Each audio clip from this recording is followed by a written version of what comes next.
예수님은 나의 왕, 나의 주인, 나의 생명이십니다.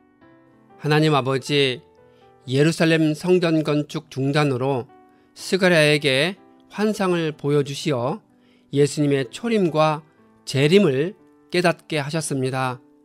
하나님이 새 하늘과 새 땅을 내려주시어 하나님의 장막이 사람들과 함께 있으니 더 이상 죽음이 없고 슬픔이 없을 그날을 고대하며 살아가도록 붙들어 주옵소서. 예수님의 이름으로 기도합니다. 아멘. 오늘 읽을 말씀은 스가랴 10장부터 14장입니다. 이 말씀의 핵심은 첫째, 여호와께서 유다와 이스라엘에게 구원을 약속하셨습니다. 둘째, 목자는 은총과 연합으로 양떼를 인도합니다. 셋째, 예루살렘을 치러 왔다가 남은 자들이 해마다 올라와서 초막절을 지킬 것입니다. 10장, 스가랴는 비를 내려주시고 사람들에게 채소를 주시는 주님께 빌어라고 합니다.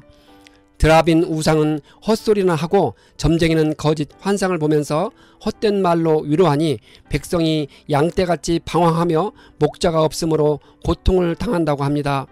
드라빔은 사람이 자신의 집안에 모시는 가정 수호신이었습니다. 이스라엘 백성이 하나님 대신에 우상과 미신에 의지하였으므로 부득불 곤고를 당할 수밖에 없었습니다. 하나님은 분노로 지도자들을 벌하시겠다고 합니다. 유다에서 모퉁이돌과 같은 사람이 나오고 그에게서 장막 기둥과 같은 사람이 나올 것입니다. 모퉁이돌은 싹처럼 메시아를 가리키는 말입니다. 하나님의 구원 계획의 건축물에서 메시아는 모퉁이돌 같은 핵심적인 역할을 감당할 것이기 때문입니다. 또한 메시아는 하나님의 왕국을 지탱하는 말뚝으로 전쟁에서 승리하는 싸우는 활로 세상을 다스리는 권세 잡은 자로도 묘사되고 있습니다. 주님이 유다 족속을 강하게 하고 요셉 족속을 구원하겠다고 하십니다. 하나님은 그들이 기도를 할 때마다 응답하겠다고 하십니다. 에브라임 사람들은 용사같이 되며 그들의 마음은 포도주를 마신 듯이 기쁠 것입니다. 여기 언급된 유다 지파는 남왕국 유다를 대표하고 에브라임 지파는 북왕국 이스라엘을 대표하니 이들 두 지파는 전체 이스라엘 12지파를 가리키는 표현입니다. 주님이 그들을 이집트 땅에서 돌아오게 하고 아시리아에서도 돌아오게 하실 것입니다. 그들이 고난의 바다를 지나올 때에 주님이 바다 물결의 기세를 꺾을 것이니 나일강이 그 바다까지 다 마를 것이라 합니다. 고난의 바다는 출애굽 시 이스라엘 백성이 홍해를 건넌 일에 대한 묘사입니다. 아시리아의 교만이 꺾일 것이며 이집트의 왕권도 사라질 것입니다. 주님이 자신의 백성을 강하게 하실 것이며 그들이 주님의 이름을 앞세우고 늠름하게 나아가도록 인도하실 것입니다. 11장, 스가랴는 이스라엘에 대하여 심판을 선포하고 있습니다. 여기 언급된 레바논, 바산, 요단은 이스라엘의 경계지역으로 이스라엘 전체를 대표합니다. 특히 레바논의 백향목과 바산의 상수리 나무와 요단의 무성한 숲은 이스라엘의 번영과 영광을 상징합니다. 이스라엘은 하나님보다 이 같은 물질적인 번영과 영광을 의지하고 교만하게 행동했으므로 이제 하나님의 심판의 불에 사라지게 되었던 것입니다. 그래서 목자들이 통곡하는 소리를 들을 수 있고 요단강이 자랑하는 밀림이 거칠어질 것입니다. 이스라엘은 종종 양떼에 비유되었습니다. 그리고 하나님은 그 양떼를 돌보는 목자에 비유되었습니다. 이스라엘의 목자 되신 하나님을 배반한 결과 이제 그 양떼는 이방 대적들에 의해 잡혀 죽을 운명에 처하게 되었음을 묘사하고 있습니다. 주님은 다시는 그 땅에 사는 사람들을 불쌍히 여기지 않겠다고 합니다. 주님이 그들을 이웃 나라와 이웃 왕에게 넘겨줄 것입니다. 주님이 잡혀 죽을 양떼가 억압받을 때 돌봤다고 합니다. 주님은 지팡이 2개를 가져다가 하나는 은총이라고 이름을 짓고 다른 하나는 연합이라는 이름을 지었다고 합니다. 이는 스가랴 시대에 하나님이 자신의 백성을 돌보셨다는 묘사이면서 동시에 앞으로 오실 선한 목자 메시아에 관한 그림입니다. 하나님이 은총이라는 막대기를 꺾으실 것인데 이는 이스라엘을 외부 공격으로부터 보호해 주겠다는 언약을 폐기하겠다는 것을 뜻합니다. 양떼 가운데서 괴로움을 당하던 양들은 주님의 행동을 보고서 주님께서 말씀하고 계시다는 것을 깨달을 것입니다. 선지자의 품삯으로 책정된 은 30개는 스가랴와 백성들 사이에 행해진 거래 행위에서 나온 것입니다. 장차 이스라엘의 목자로 오신 메시아 예수가 자기 백성에 의해 은 30개에 팔려 십자가에 죽임당한 사건을 예표합니다. 스가랴는 주님의 명령을 받고 은 30개를 주의 성전에 있는 토기장에게 던져 주었습니다. 그런 후 스가랴는 연합이라는 둘째 지팡이를 꺾어서 유다와 이스라엘 사이에 형제의 의의가 없어지게 하였습니다. 남왕국과 북왕국은 분열된 후로 이스라엘은 불화와 반목의 길을 걸었습니다. 주님은 이스라엘 땅에 한 목자를 세울 것인데 그는 양을 잃어버리고도 안타까워하지 않을 것이라 합니다. 양떼를 버리는 쓸모없는 목자에게 재앙이 닥칠 것이라 합니다. 양떼를 버린 못된 목자는 양떼를 사랑하고 보호하는 참된 목자이신 메시아와 대조되는 자로서 이스라엘을 찢고 버리며 자기 이익을 위해 이용할 거짓 지도자를 가리킵니다. 또한 궁극적으로는 이스라엘을 미혹하여 파멸시키려는 적 그리스도를 가리킵니다. 12장 주님은 이스라엘의 경고의 말씀을 선포하셨습니다. 주님은 예루살렘을 잔으로 만들어 주변의 모든 민족을 취하게 하고 비틀거리게 하겠다고 하십니다. 하나님을 대적하는 이방의 모든 세력들은 하나님의 백성인 예루살렘을 파괴하고 공격할 것입니다. 하지만 예루살렘은 그들에게 취하게 하는 잔이 되고 무거운 돌이 될 것입니다.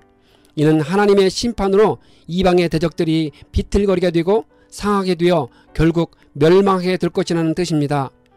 주님이 예루살렘을 바위가 되게 할 것이니 모든 민족이 힘을 다하여 밀어도 꿈쩍도 하지 않을 것입니다. 주님이 유다 백성은 지켜 돌보겠지만 모든 이방 민족이 부리는 말들은 쳐서 눈이 멀게 하겠다고 하십니다.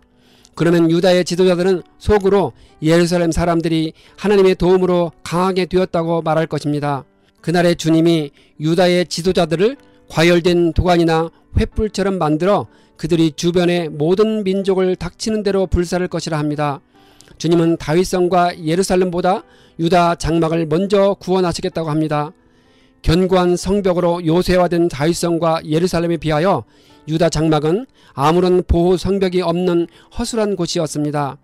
하나님은 이런 곳을 먼저 구원하심으로써 성 안에 살고 있는 이스라엘 백성들이 자신들의 성벽으로 인해 더 안전하다는 생각을 갖지 못하도록 하셨습니다. 구원은 성벽이 아니라 오직 하나님께 달려있다는 교훈을 줍니다.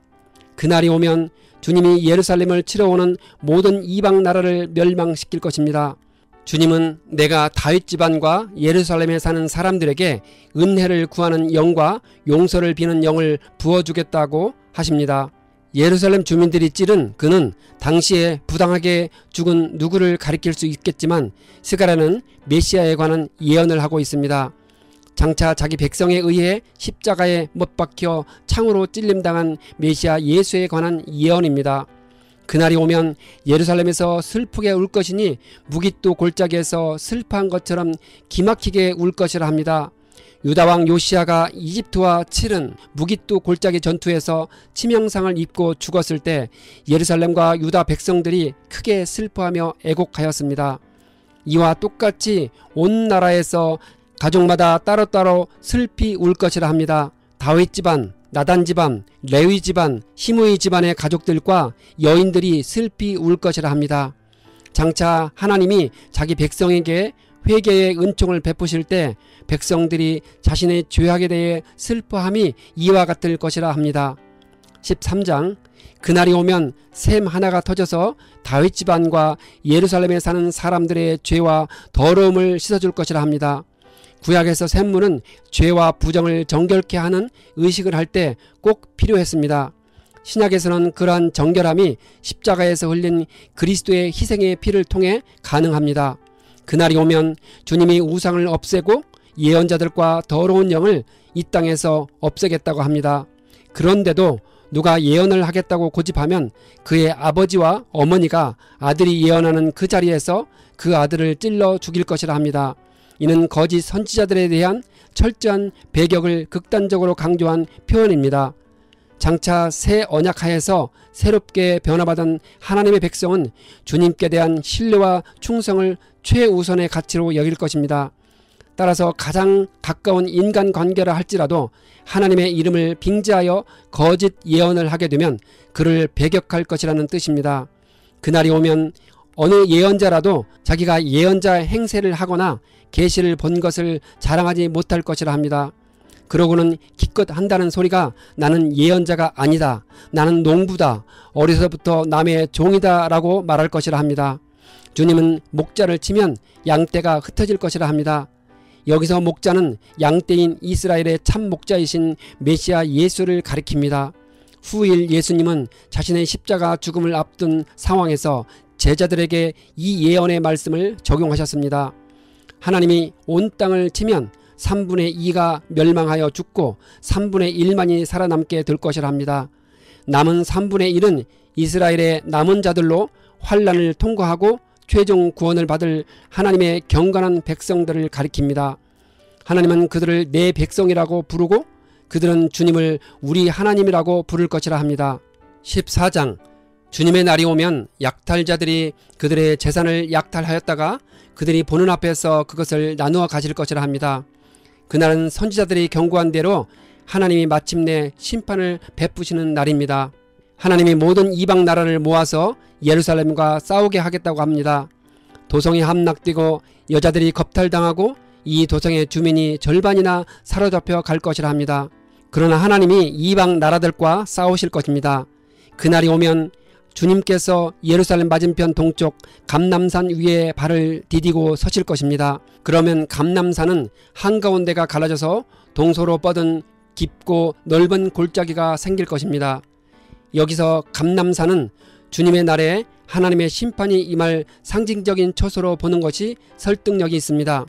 둘로 갈라져 큰 골짜기가 된다는 것은 대적들이 예루살렘을 공격하여 들어오는 전쟁의 날에 하나님이 자기 백성들에게 안전한 도피로를 제공할 것이라는 뜻입니다. 지리적인 여건상 예루살렘 동편에 위치한 감람산은 대적의 공격에 있을 때 도피를 막는 장애물이었기 때문입니다. 백성들은 유다왕 우시아 때에 지진을 만나 도망간 것 같이 주님의 산 골짜기로 도망갈 것이라 합니다. 하나님이 모든 천군을 거느리고 그들에게로 오신다고 합니다. 그날이 오면 햇빛도 차가운 달빛도 없어질 것입니다. 낮이 따로 없고 밤도 없는 대낮만 이어질 것이라 합니다. 그때가 언제 올지는 주님께서만 아십니다. 그날이 오면 예루살렘에서 생수가 솟아나서 동쪽과 서쪽 바다로 여름과 겨울에도 흐를 것입니다.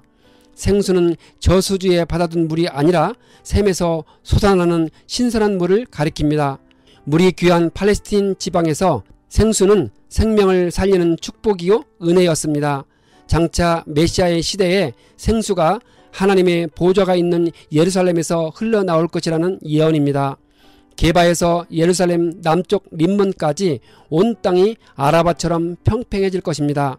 아라바는 북쪽 헤르몬 산에서 남쪽 홍해의 아카바만까지 길게 뻗쳐져 있는 해수면보다 대략 390m 낮은 저지대의 광활하고 건조한 평지를 가리킵니다. 예루살렘 주변의 온 땅을 이처럼 만들겠다는 것은 그만큼 예루살렘을 돋보이게 하고 높이기 위함입니다. 예루살렘을 치러 올라온 모든 민족 가운데서 살아남은 사람들은 해마다 예루살렘을 올라와서 주님께 경배하며 초막절을 지킬 것입니다. 스가랴 선지자의 이 예언은 장차 도래할 메시아 시대를 바라본 것입니다. 그때에는 이 세상의 어느 백성이라도 예루살렘에 올라와서 왕이신 만군의 하나님께 경배하지 않으면 그들의 땅에는 비가 내리지 않을 것이라 합니다. 하나님은 초막절을 지키러 올라오지 않은 이방 나라들에게 재앙을 내리실 것입니다. 초막절은 단지 추수에 대한 감사의 절기가 아닙니다. 그것은 이집트의 종살이에서 벗어나 약속의 땅에서 새로운 삶을 사는 데 대한 신앙 고백의 절기입니다. 따라서 이 같은 새로운 메시아의 복음 시대에 동참하기를 거부하는 자에게는 하나님의 재앙만이 기다릴 뿐이라 합니다.